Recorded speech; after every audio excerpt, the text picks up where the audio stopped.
So boom, check this out. Hey, yesterday I learned an amazing lesson, and I thought it was important enough for me to get on the camera and share it today.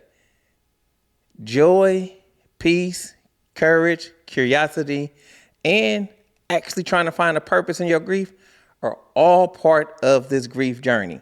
Like a lot of times people like to highlight the sadness, the anger, the disbelief, the bargaining, the well, all of the sad emotions of grief. Yesterday, it was Father's Day, and for the second time in 16 months, I went and sat with my baby, but this is the first time I did it all by myself, and I didn't really tell nobody. However, while I was there, looking at her photo on a headstone and watching the video of my baby that I just recently got from my second oldest daughter, the duality of emotions, sad, anger, looking at the headstone, but then watching my baby and being able to laugh like I probably haven't laughed in a long time. And both of them felt good, and it was a relief.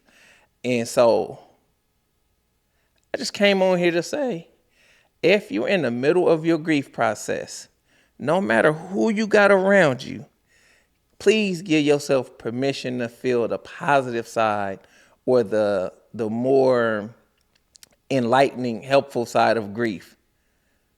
Whether that's laughing, whether that's you want to get curious, you want to you want to develop some courage, and some days you actually have a sense of peace, whatever those emotions are.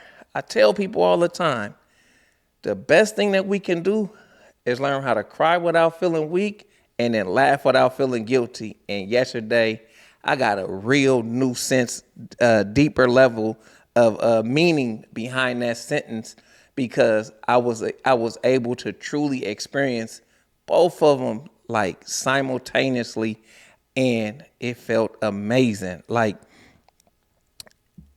yesterday was a dark day for me, and I was still able to laugh.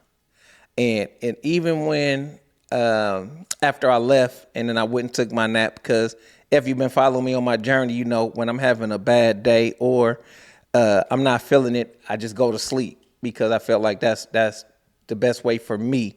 It may work for you, it may not, but we have to give ourselves permission to feel the whole wide range of emotions without feeling guilty when we're having a good time.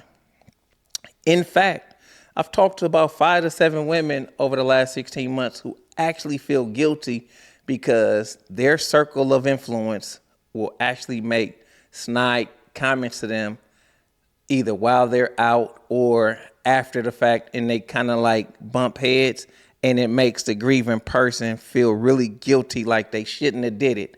And in fact, they should have did it, but they should have did it with a different group of people.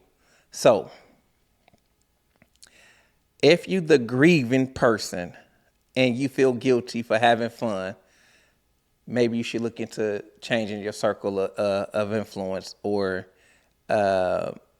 getting around a new group of people, because you should be able to display every emotion that you feel without any backlash, especially in this moment, because grief is unpredictable and it get crazy fast, and you just never know what you're gonna get on a day-to-day basis. But that's the message for today.